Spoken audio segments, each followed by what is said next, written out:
Donde alguien te dice, sube un video de 30 segundos porque la gente Claro. no tiene tanta atención. Y sin embargo está conectado a un streaming que puede durar 3 horas. 3 horas Claro. y viendo y escuchando temas muy complejos. Entonces ahí te da un panorama, ¿no? Carlos, ¿vas a hablar de esto y qué otros temas?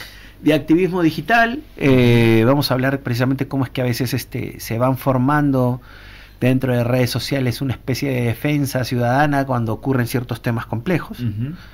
Las redes sociales han demostrado la capacidad de organización.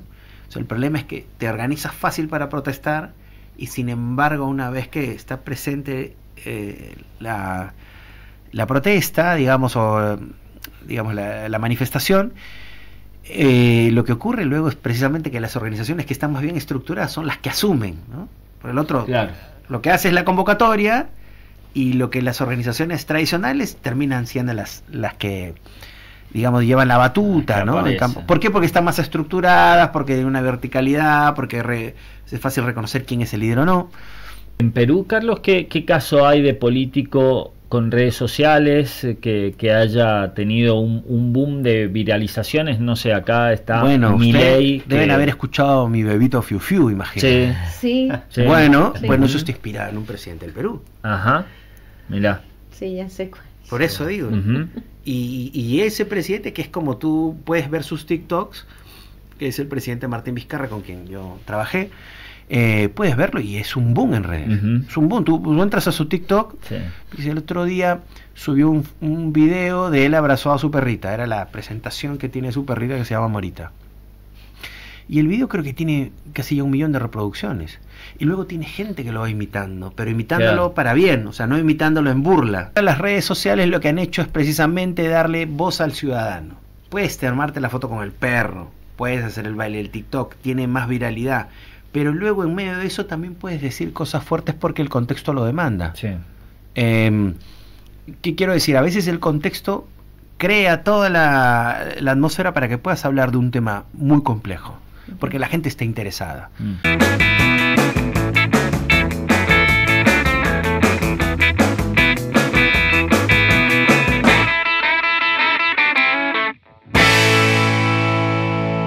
Miembro de ASACOP que va a realizar una serie de capacitaciones, una serie de jornadas durante estos 3 días, hoy inicia, y bueno, hay un invitado especial que llega de Perú, Carlos Helfer. Así es. ¿Cómo estás, Carlos? Hola, ¿qué tal? Gracias por recibirme con frío, la verdad. Y con gusto de estar aquí y poder compartir lo poco que se ha aprendido, mucho que se ha aprendido en el cambio profesional. Y toca sonda hoy, así que va a tener de todo un poco. Que se espere un ratito más. Sí. Bueno, el invitado es licenciado en Comunicación Social, ha realizado la comunicación política durante el gobierno de Perú, ha trabajado también en campañas políticas en diferentes países de Latinoamérica y tengo entendido que es especialista en redes sociales, la nueva metodología o estrategia para llegar a la ciudadanía. ¿Es así? ¿Es la nueva estrategia o es una vuelta de rosca? No, es que lo que pasa es que como todo medio que aparece, no es que reemplaza al otro. No. O sea, son complementarios. Entonces, las redes sociales lo que han hecho en un punto simplemente es ser complementario a la radio. Y ahora incluso, por ejemplo, aquí mismo es una radio, pero estamos haciendo, me parece, streaming en redes sociales. O sea, digamos, lo que ha hecho la gente luego es la capacidad de cambiar de hábitos de consumo de medios.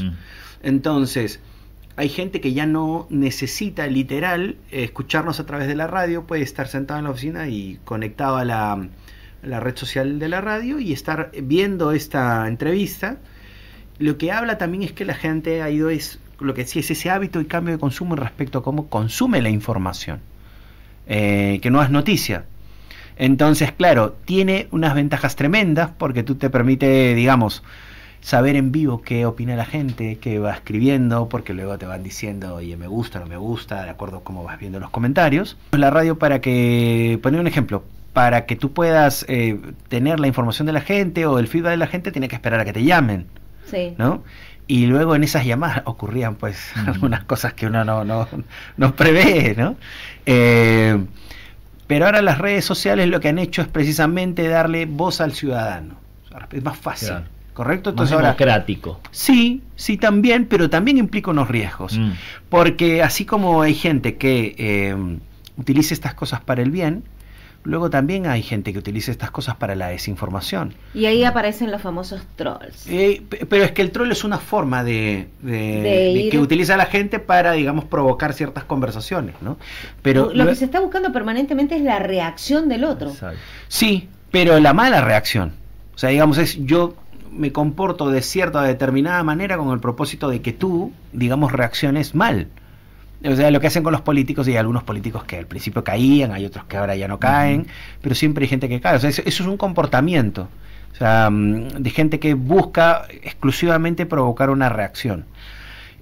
Pero lo que digo yo es más profundo, porque luego hay gente que puede escuchar una noticia, por ejemplo, pasó mucho en pandemia, y les decías, oye, hay que cuidarnos respecto a este tema, y luego gente que no creía, no te vacunes, no te cuides, y luego que buscaba información en internet que contradecía todo lo que uno iba diciendo, estas famosas teorías de conspiración respecto a que digamos que el COVID era una cosa que traían los chinos o que era provocado en un laboratorio metido en las montañas de no sé qué, y lo que iba a provocar es que, tipo, en Perú pasó mucho de que la vacuna iba a traernos, iba a convertirnos en antenas 5G.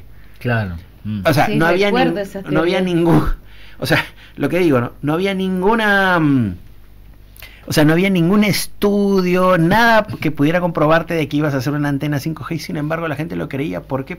¿Y por qué lo cree?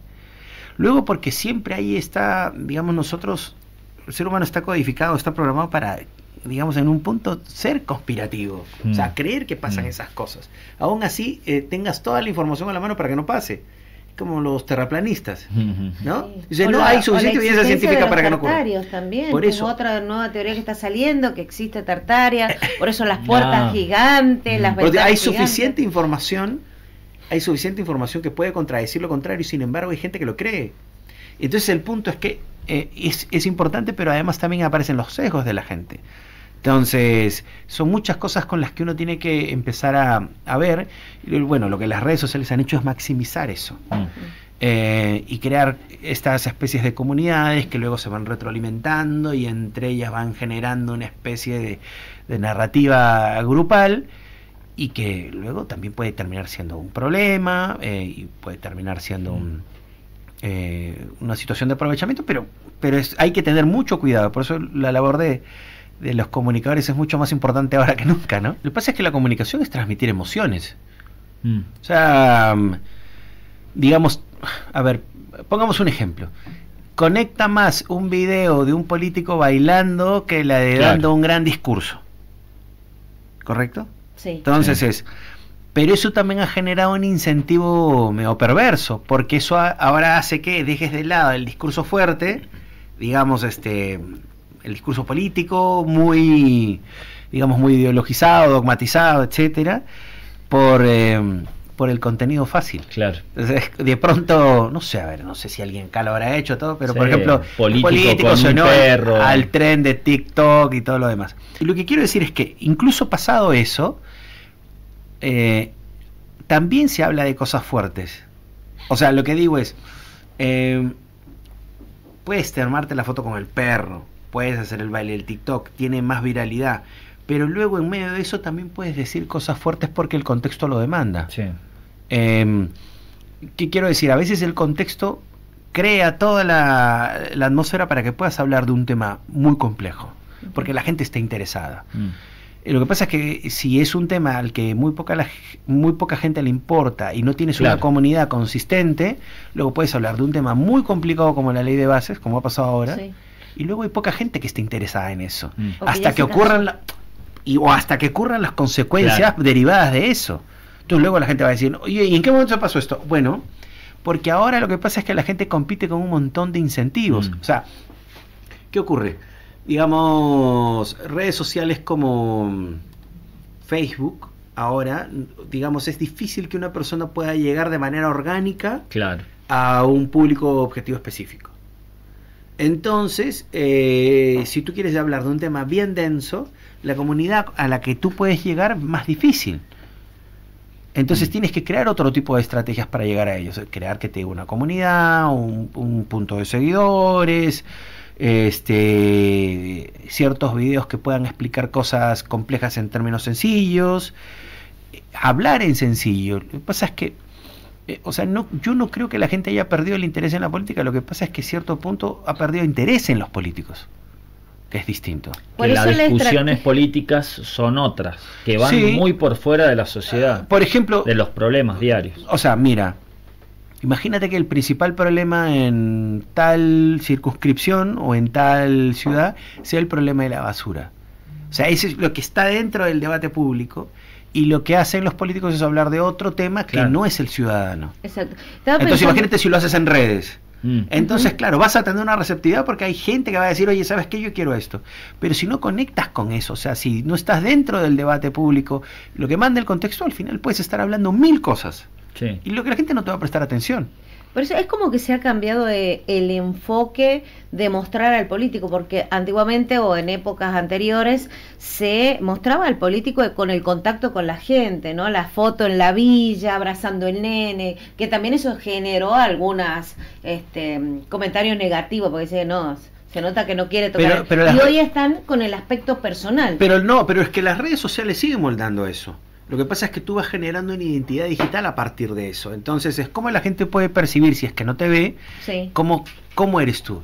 Entonces es la foto con el nene, la foto con el perro, la foto con la gente, videos hablando sobre un tema complejo, donde te muestras más sensible. Antes el político era inaccesible y tenías a los medios, que eran como una especie de gatekeepers, de guardianes, que eran un intermedio entre la gente y el político. Bueno, ahora el político está más en contacto con la gente. Entonces eso permite también que puedas construir una identidad digital. Y esa identidad digital, o sea, ponte, hay gente que dice, mira, tal persona es bien humana. Y porque, bueno, vi el otro de un video donde recogió un perrito de la calle y lo llevó a vivir a su casa. Lo que antes hacían los medios, ahora lo hace el propio político. Pero sigue siendo una estrategia de comunicación. O sea, sigue siendo una estrategia. No hay un punto que está predominando hoy por hoy en las redes. O sea, digamos, los trending, sí. O sea, sí hay puntos. O sea, están los trending, hay cierta forma de hablar, o sea, pueden ser videos de 1 minuto, 2 minutos. Sí. Y luego la gente puede decirte, o sea, la clásica es, no, la gente se va a aburrir rápido. Y yo te diría que justo lo conversábamos con Bernie, o Bernardo. Claro, Bernardo. A mí me hace acordar al dibujito. Lo conversábamos con él, por ejemplo, es el éxito de las plataformas de streaming. Sí. Claro.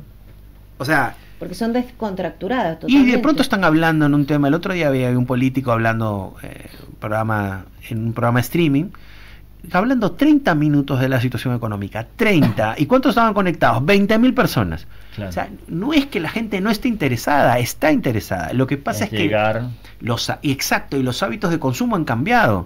Tú luego hay que ver puede ser que la base poblacional de entre 60 y 50 prefieran seguir escuchando la radio, viendo la televisión, que es un medio de informarse, y gente entre los 40 y los 30 te dirán, ¿sabes qué? Más Twitter, y los chicos te van a decir luego, no, yo prefiero ver al streaming. Y eso hace que la gente que hace streaming se convierta en una especie de líder de opinión al cual la gente sigue. Entonces son otros factores que hay que analizar ahí, porque te digo, ¿por qué tiene tanto éxito, digamos, Tomás Rebord, decía yo, ¿no? Claro.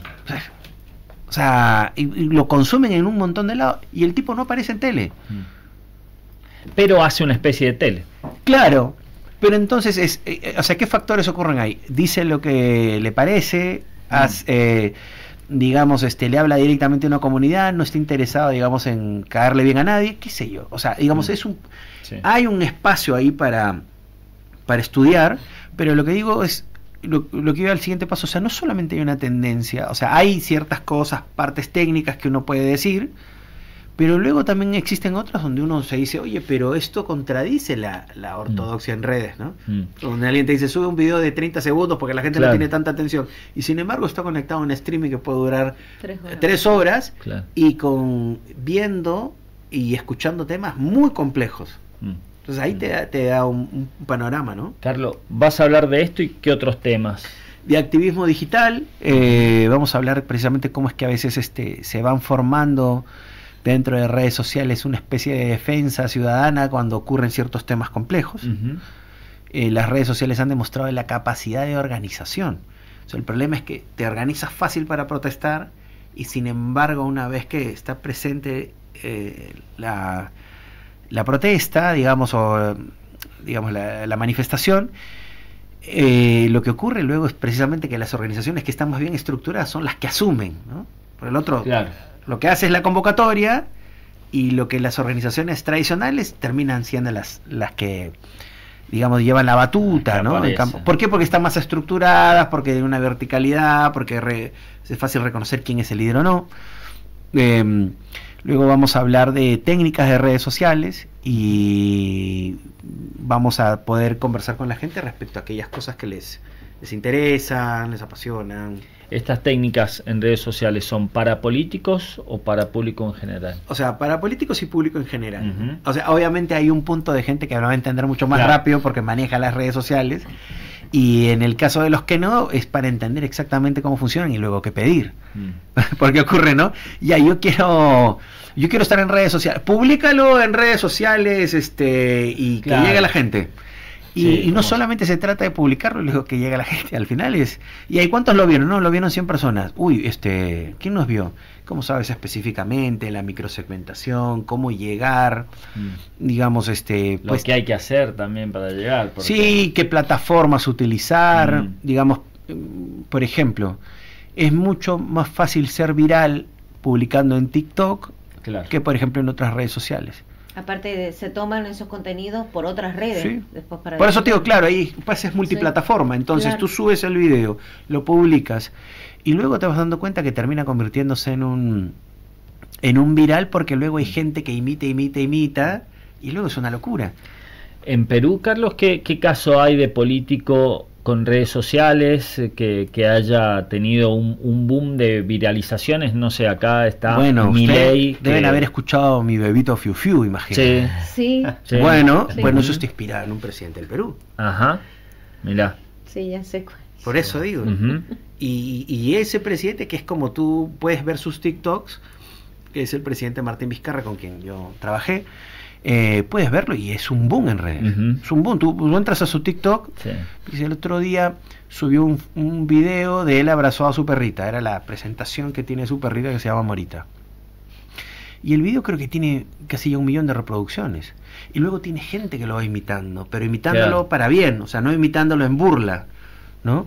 Y aparte ya está el contacto con el presidente, ya sabes cómo se llama la perrita, dónde vive, cuáles son los hábitos. Y te vas dando cuenta que es una persona común y corriente como tú. Te vas identificando desde otro sector. Claro, o sea, puedes buscarlo ahorita en TikTok y mirar, ¿no?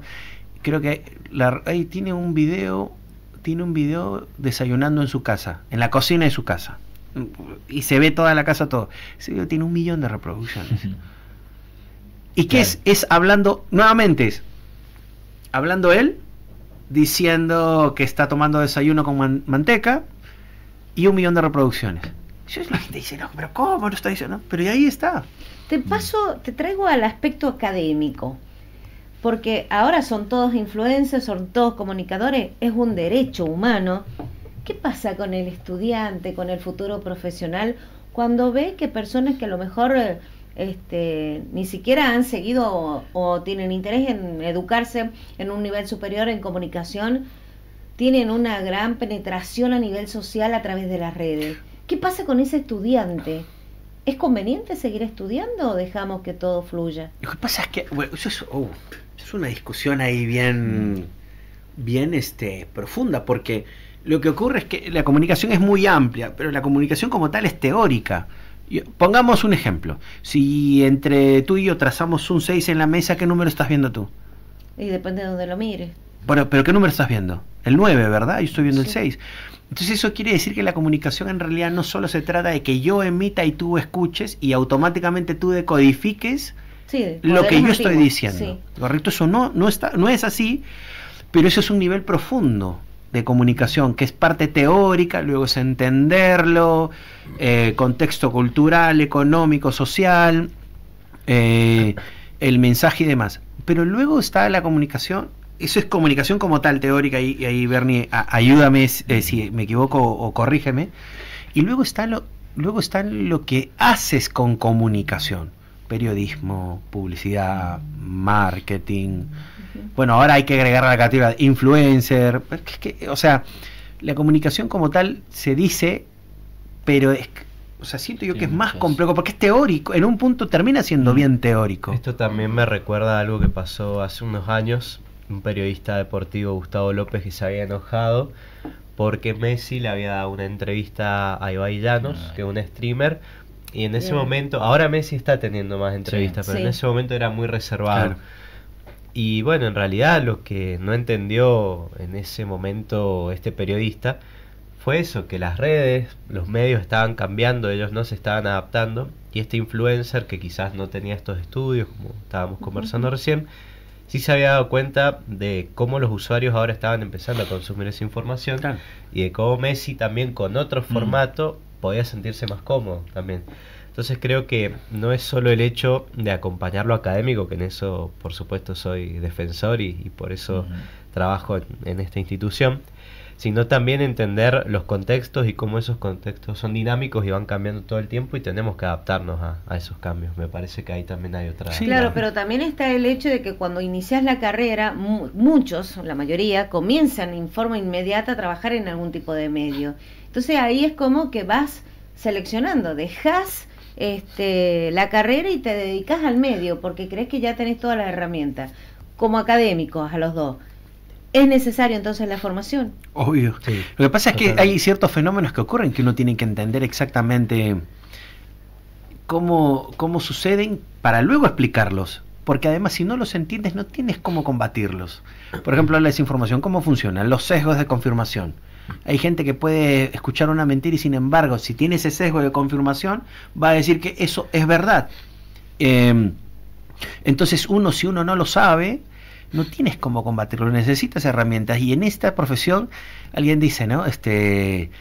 Digamos, no, ya está suficiente con la universidad. Y la verdad es que tienes que estar leyendo permanentemente, tienes que estar capacitándote permanentemente, porque hay cosas que van ocurriendo, y en este tipo de profesión como la que tenemos, es luego entenderlo, saberlo, aplicarlo,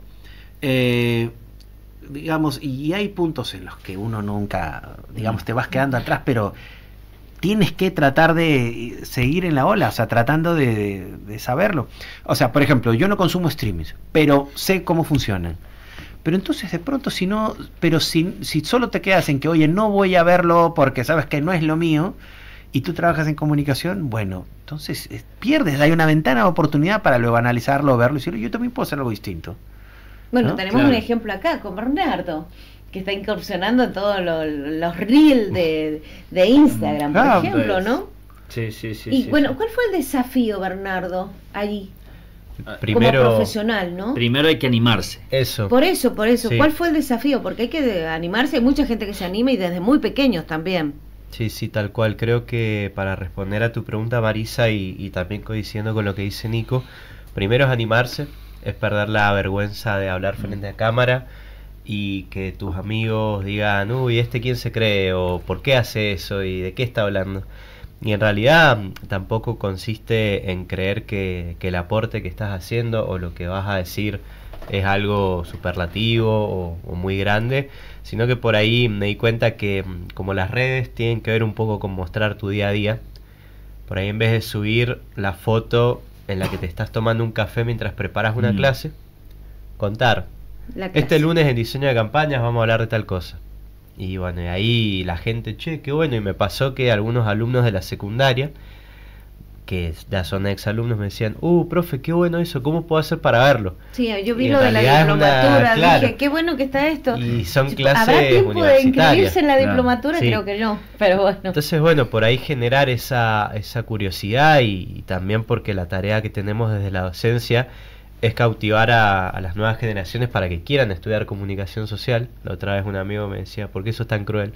Ajá. Pero la verdad que cuando lo vivís con tanta pasión, te gusta que el resto de la gente también se entusiasme y quiera elegir la carrera. Así que un poco... Qué re linda carrera. Sí, es una re linda carrera. Obvio. Para los talleres, para la participación de esta jornada, ¿cuál sería el lema, la frase para estimular políticamente a que vayan, a que accionen? Dios mío. El eslogan. El eslogan, ¿cuál sería? No sé, usted es el especialista. Bueno, de acá nos tenemos que ir con Carlos a desayunar y a trabajar, porque juntos estamos a cargo del taller de redes sociales, en el cual ya tenemos 35 inscriptos. Habíamos pensado en un límite de 20, pero inclúyalo al señor. ahí está, lo podemos sí, sumar por favor. al Nico. No, la idea el día sábado, que de 10 a 13 vamos a tener 6 talleres en simultáneo. Además de redes sociales va a haber comunicación municipal, comunicación legislativa, opinión pública, oratoria y media training, manejo de prensa, que ahí va a estar nuestro amigo Seba Mestre, que recién lo mencionábamos, con Federica Mariconda. Es que las personas puedan elegir una de estas modalidades para capacitarse ya de una manera más práctica. El día jueves y viernes por ahí es esta modalidad de ir, escuchar, poder hacer una pregunta quizás, pero más formato tradicional de congreso. Lo del sábado es sentarnos, que con Carlos podamos sumar algunas aristas, algunos puntos para ir trabajando, pero sobre todo que las personas se vayan con la satisfacción de decir: hoy estuve 3 horas en este taller y me llevo estas herramientas, pude armar esto, pude producir. Eso muchas veces es lo que se pide. Bien, ese es el programa, pero ¿qué me decís para que vaya? Para la gente. Bueno, hay una experiencia respecto... A ver, pongámonos en este contexto. Se emite en directo por Radio Universidad, estamos saliendo por el canal de televisión de la Universidad por Sama, estamos saliendo por streaming y estamos saliendo por YouTube. Convenceme para hacer esta capacitación. Bueno, es que es más fácil luego preguntarle a la gente cuando la tiene cerca. Claro. Porque hay ciertas experiencias compartidas que luego, por ejemplo, no digamos, en el streaming no ocurre, ¿no? Si tienes a alguien cercano, por ejemplo, yo estaba en múltiples crisis. Entonces, digamos, hay ciertas cosas que luego puedes ahondar para preguntarle a alguien ahí que ha estado cerca, digamos, de una crisis. Por ejemplo, yo trabajé en un gobierno que estuvo relleno de crisis.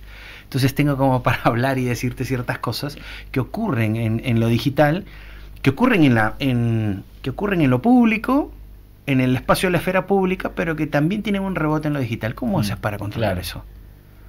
¿Cómo haces? ¿Cómo haces para que luego el CM no se te vaya y luego publique algo y que genere otra crisis añadida a la crisis que tú ya tienes? Bueno, entonces es el saber hacer. Me invitas a saber hacer. Bueno, por eso entonces es importante que vayan para poder conversar de esto y más. Perfecto. Carlos, ¿por qué hay que invertir en redes sociales? No te voy a decir si hay que invertir o no, porque me parece que hay que invertir, pero el por qué, a dónde hay que llegar. Es lo que decía respecto a cómo la gente va consumiendo su información. Entonces ahora mucha gente con la penetración del teléfono móvil lo que ha hecho ahora es tener la computadora en la mano. Entonces, ¿por qué invertir? Sobre todo invertir en un equipo, porque la gente piensa al final que solamente hay que invertir en tener equipo. Tecnología, no hay que invertir en tecnología, no, hay que invertir en un equipo. Y no es cosa fácil. Entonces es invertir primero, ¿por qué? Primero por los hábitos de consumo de la gente. Segundo, porque la posibilidad de llegar, digamos, a un público específico es mucho más fácil que antes. ¿Correcto? Entonces, si yo quiero hablarle solamente a un público interesado en el cuidado del medio ambiente, la microsegmentación que me dan las redes sociales me puede ayudar a llegar más fácil a esa gente. En la organización, en la posibilidad del feedback. Antes era difícil luego que el político supiera exactamente qué está ocurriendo en dónde. Claro. Ahora no digo que sea más fácil porque luego necesitas un montón de herramientas para saberlo, ¿no? Lo que digo es importante porque luego te permite a ti atender el problema antes de que estalle. Claro. O tener la oportunidad de, digamos, de captar cierto malestar, convertirlo en una oportunidad. Ocurre muchas veces que si es una ciudad grande y de pronto hay un foco de basura en un sitio, que nos pasó en un trabajo, y de pronto el político no sabe, porque la gente no tenía dónde descargar, dónde decir, y sin embargo ahora con las redes empleas herramientas de escucha social y todo, y vas sabiendo, oye, ¿sabes qué? En tal sector, en tal punto hay toda una comunidad afectada por esto. Entonces podías, digamos, ir más rápido que el medio, antes de que, digamos, la situación se generara o colapse, y luego terminabas convirtiéndolo en una oportunidad para decir, oye, ¿sabes qué? Atendimos este problema y sobre este problema hicimos este programa y sobre este programa ahora se ha convertido en un modelo que vamos a replicar. Puedo sumar, sí, un ejemplo gráfico en línea con lo que decía Carlos para responder esto, Nico, que vos consultabas. Pienso que en la actualidad no invertir en redes sociales es como comprarte un auto, que el auto no tenga ninguna rueda y que te pregunten, che, ¿y cómo vas a hacer para moverte? No, lo voy a ir empujando. Bueno, pero te vas a demorar, si tenés que hacer una cuadra, un día. Sí, no importa. Bueno, hoy las redes sociales no te piden cuando las abrís que pongas tu tarjeta, que cargues plata, pero sí te exigen que si querés crecer, si querés empezar a tener resultados y sobre todo a llegar a ese público objetivo, a esa audiencia específica con tu mensaje, tengas que generar anuncios, si no el resultado es muy a largo plazo. Es un proceso, por supuesto, pero es larguísimo si uno no prevé esa posibilidad. Y termina siendo también un trabajo de mucha especialización. O sea, por ejemplo, ahora tú tienes gente especialista en pauta publicitaria. Necesitas al videógrafo, al editor, luego necesitas al CM, luego necesitas al analista de datos. Un moderador. Exacto, porque luego, o sea, por ejemplo, ya de qué te sirve, publicaste, y si la posibilidad ahora de tener datos, o sea, el alcance, la interacción, lo que dicen, etcétera, necesitas una persona que sepa interpretar y leer esos datos. Entonces luego, no, o sea, digamos, se ha complejizado porque tienes un montón de posibilidades.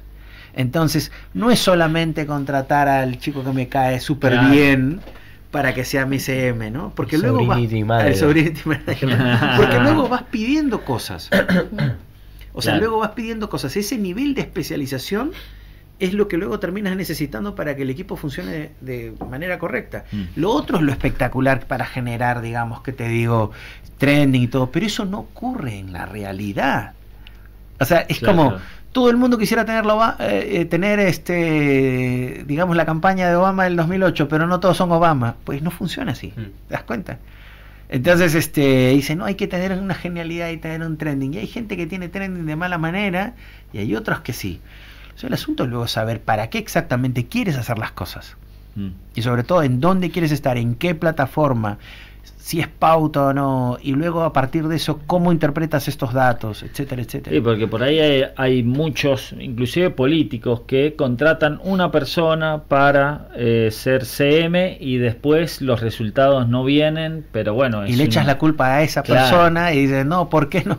Bueno, pues CM es el CM video, copywriter, etcétera, etcétera, etcétera, y hablamos de que hay gente que puede llegar a un equipo en redes sociales, puede tener 3, 4 personas. Estoy diciendo como mínimo, ¿eh? Sí. O sea, y luego esto es más. Es la verdad que ya me convencieron. Me convencieron. ¿Cuándo comienza la jornada, Bernardo? Estamos a muy pocas horas. A las 15 se abren las puertas del EMAR Acosta. ¿Hay tiempo de inscribirse? ¿Me puedo ir directamente a las 15 a inscribirme o no? Y lo ideal sería antes. Igual ya estamos con los cupos casi hasta el techo, porque habíamos abierto las inscripciones con tiempo y ya en esta recta final apareció mucha gente interesada en sumarse y hemos llegado a un número importante. Tenemos que ser respetuosos porque es un lugar con butacas que no podemos colapsar. Así que a las 15 comienzan las acreditaciones. A las 16 está el primer conversatorio, que va a estar integrado por Maxi Aguiar, que es el actual presidente de ASACOP, junto a Carlos Fara y Federico Reileno. Va a moderar Florencia Filadoro, y de ahí comienzan el resto de las actividades. Eso en el día jueves, que va a terminar a las 20. Mañana tenemos un día un poco más intenso, porque es de 9 a 19, con un almuerzo, por supuesto, en el medio. Hay un espacio ahí para estirar un poco las piernas, tomar un poco de aire. Y el sábado, como les decíamos, los talleres de 10 a 13. Bien, la verdad que es súper interesante. Pero ¿y algún link, alguna red para contactarlos, para consultar? Sí, las redes de ASACOP. ASACOP está en todas las redes. Pueden buscar en Facebook, en Twitter, Instagram, en LinkedIn. Precios están en 10.000 pesos con el descuento de anticipadas. Pero como les decía, seguro en este momento deben estar cerrando la lista, porque también tenemos que pasarle a la gente que hace las acreditaciones toda esa info para que sea todo ordenado y podamos comenzar a tiempo. Bien. Muchas gracias, Carlos. No, a ustedes. Muchas gracias. No, a Un placer ustedes. haberlo recibido. A ustedes. Bien, la palabra, bueno, de estos integrantes de ASACOP que van a brindar estas conferencias, estas jornadas durante hoy, mañana y pasado.